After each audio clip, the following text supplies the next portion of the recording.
Good afternoon, everyone. My name is Mohammed Hassan. I'm a PhD student at the University of Illinois. On behalf of my colleague, I'll be presenting our work on evaluating user behavior in smartphone security, a psychometric approach. So everybody in this room probably owns a smartphone, some more than one, some more than two. According to Pew Research, 85% of Americans own a smartphone. This is approximately 150% increase from just 35% in 2011. This could be attributed to the convenience of communication it provides and the ease of connectivity. You can stay in touch with your loved ones and friends. You can also do your business even when you're away, and it's a great source of entertainment as well. But smartphone security behavior varies from other devices such as laptop or PC. According to research on smartphone users, often browse without vigilance, which could result in phishing attacks, such as you do not have the mouse over ability in mobile phone. Users often have inaccurate assumptions about smartphone security features. This could stem from the security assumptions we make when we are using desktop or PCs, such as we have antivirus or Windows Defender programs sometimes built into the operating systems. And users often take minimal effort for smartphone security features. Therefore, it is essential to study if computer security skills can be used to study smartphone security behaviors. For user behavior study, there are two popular approaches which are often taken in research. One is field observation, which means observing how users actually behave with their smartphone in real settings, such as their home or workplace. The other is self-reported approach, which means asking users to answer questions or surveys about their smartphone security behavior, such as what features they use or how often they change their password, for example. Field observation, it could be time consuming, it could be expensive. For example, you would need a certain set of equipments, you would need time, you would need personnel to work with, and it could also be limited in terms of the aspect that you want to study. For example, in field observation, you can probably study only one aspect, such as their user's authentication mechanism or how they grant access to certain application perhaps. But it is perhaps more accurate compared to self-reported approach. Self-reported approach is fast, cheap, it's explorative as in you can study more than one dimension here. It is a bit approximate compared to more accurate field observation because it suffers from social desirability bias or memory recall. But a lot of the research usually goes for the self-reported approach, so that's what we took as well. So there are two key gaps in the current literature that we identified on smartphone security. First, there is no standardized measurement of smartphone security behavior intentions across contexts. Most of the studies either created their own measurement based on computer security literature, while others adopted existing measurement from smartphone research in other domains such as usability or privacy. The second key gap we identified was it is unclear if computer security behavior intentions can be applied to smartphone security behavior intentions. So our goal here is to develop a standardized measurement of smartphone security behavior intentions for different contexts. And towards this goal, we have two research questions. Can we use computer security behavior intentions for smartphone security? If not, how can we develop a smartphone security behavior intention measurement?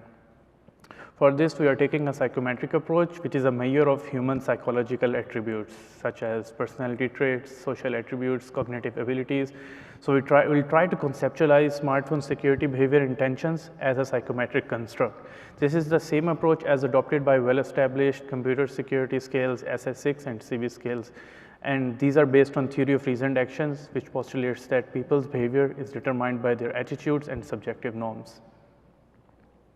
So our methodology will consist of two phases. In phase one, we'll test the 4-dimension of well-established scale CBIS and see if it can be applied to smartphone context as well to answer our first research question. So in order to make CBIS for smartphone, we'll revise CBIS to make 4 types. We made 4 types of modification. Either we substituted certain phrases or revised them. We deleted certain items which do not fit into the smartphone context, or we added certain items into the scale. This was done using security experts that we recruited. These included graduate students taking advanced security courses or cybersecurity scholars. So ultimately, we had a smartphone CBIS. This was a revised version of CBIS for smartphone security behavior intentions, and we conducted this survey on Mechanical Turk. During our analysis, we found out the internal reliability was less than what is usually well established, which is 0.7. And also during the confirmatory factor analysis, our values were outside the recommended values. So we concluded that there was a poor fit of the data, and 4 dimensions of the smartphone CBS may not be suitable for measuring smartphone security behavior intentions, and there could be other dimensions. So we move on to second phase, which is developing new measurement for smartphone security behavior intentions, and we call it SSBS. For development of SSBS scale, we generated a list of 45 smartphone security behavior intentions, again using this by same security experts. In order to ensure we do not miss any important smartphone security behavior, we refer to US Computer Emergency Readiness Guideline as a standard. Again, this survey was conducted on Mechanical Turk. And first we started with exploratory factor analysis. After 3 rounds of exploratory factor analysis, we had 14 effective items, which loads onto 2 factors. These 2 factors were technical and social dimensions. Technical items describe actions that an Android user can take which are either supported by underlying smartphone technology or by third-party add-ons, such as VPN or antivirus applications. And social items describe behavior which are socially constructed or involve interaction with their environment or with their context. For example, a user might verify or might not verify the source of text before sharing it with somebody else or deleting it.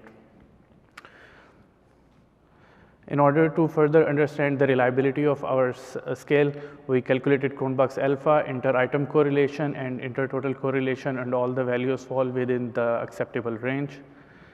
In order to understand the convergent validity, we again recruited 66 participants and asked them to fill both CBIS and SSBS. And there was strong Pearson correlation between these 2 scales, which means participants who showed higher intention in protecting their general security were also more likely to protect their smartphone security. This confirms that our scale is measuring a similar construct with CBIS, that of smartphone security behavior. Lastly, we performed confirmatory factor analysis. We asked 358 participants to complete SSBS scale. The reliability was again well above the threshold of 0.70. We performed principal component analysis and extracted the same technical and social scale, and there was no significant correlations between the 2 components, which means they're independent of each other. So what are the applications and role of SSBS? SSBS can contribute to modeling of smartphone security behavior, such as understanding end-user security behavior intentions. Organization can also use SSBS to understand risk of accidental insider threats from smartphone use. Government organization, research institutions, or educational studies can also use SSBS scale for designing interventions and policies as well. Furthermore, SSBS can also be used to understand cultural, language, and personality effects on smartphone security. Additionally, this scale can also be used for educational and training purposes in professional settings.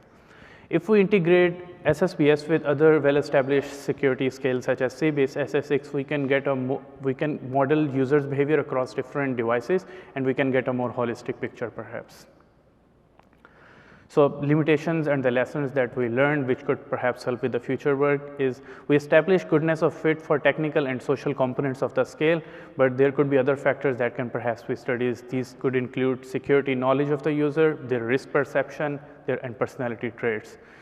Also, security and privacy, they're different, but they usually go hand in hand together. On this, during this project, we focused on smartphone security behavior intentions, but perhaps this can be a frame of reference for studying smartphone privacy behavior in future. Intentions do not always translate into action. There exists a gap between intentions and actions. There could be time lag between the 2. Sometimes they just do not translate into each other. That's one thing that we only focused on behavior intentions. So perhaps the future research could look into how the intentions result into actions. So one of the our sub-item in technical scale had a low R-square value, which resulted in, on a relatively low average variance extracted for technical subscale. Because of this, we believe this can be a reference point for improvement in future technical scale development research. And to conclude, we studied smartphone security behaviors different from general security behavior. That answers our first research question. So we moved on to second phase. We developed and validated a new scale, which had 14 items, and those loaded into 2 subscales. That was technical and social. The SSBS scale had high internal consistency, and each item uniquely loaded onto 2 factors, and there was no subscale correlation. We also established our convergent validity with CBIS and existing security behavior scale. SSPS can be a valuable instrument for understanding smartphone security behavior and improving smartphone security design. Thank you.